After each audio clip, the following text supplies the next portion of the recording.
Brendan from Brinkley RV here, hanging out with Adventure Camper Sales at this year's open house. We're in the all-new Model G 4150. I'm standing in the kitchen. It's pretty much like a 3950 living room flip-flop. So your kitchen is right as you walk in the door. It's super slick. So you have your island. Over here you have your sink, all the countertop space to the right-hand side, your pull-down utensil drawer, your nice storage. Behind me you have your 4-burner cooktop and stove, your residential GE microwave, which also is an air fryer as well. Tons of cabinet storage, drawers, and then you have your trash can, your cutting board, your paper towel holder here on the other side of the island that you can't see. Moving over to the living room area, you have your L-shaped sofa with 4 recliners. You have heat and massage on the 2 end pieces, and then you have a large 65-inch TV directly in front of the L-shaped sofa, and you also have hidden storage above and below. It's nice and hidden. We make it like a board and batten wall, but you pull on the stiles, it opens up, and then you have storage above and below. You got your sliding dinette table, just like a few of our other floor plans where it slides back and forth, extends, your residential refrigerator, and then your pull-out pantry to the left side of the refrigerator.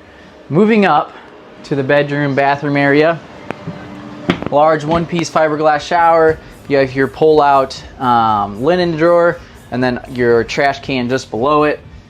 Into your bedroom, king bed with the option for a queen and nightstands. You have your wardrobe, dresser at the foot of the bed, 32-inch TV, and now we'll walk into the good part about this floor plan. So it's a front office. I don't know about you guys, but I want this to look like my home office. I mean, this is awesome. So at the very front here, you lift this up, you have hidden storage underneath for pens, notebooks, you name it. You can put some of your stuff in here during a travel day.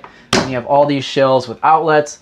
And then over here you have a raising and lowering desk, which is awesome. So if you want to stand and work, you can do that. If you want to sit and work, you can also do that.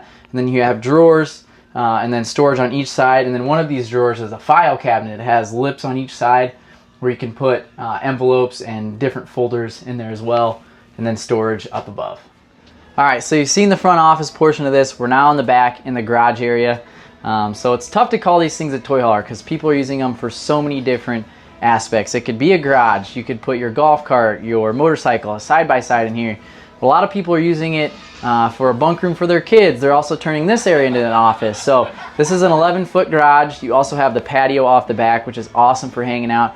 I don't know what it is about camping on an elevated surface on a patio, but it's just awesome. And then you have your 3-season doors, and we have a folding half bath here, so you can't see it, but these walls will actually fold away for transport. So if you do need to pull a bigger golf cart or a motorcycle or something in here, you can do it, but you fold it back, and you have a half bath in here as well. Along with washer dryer prep, you have a loft up above, and then way up above you have a queen size bed, and then below that you have rollover sofas, which can also be a bed as well at nighttime if you need that.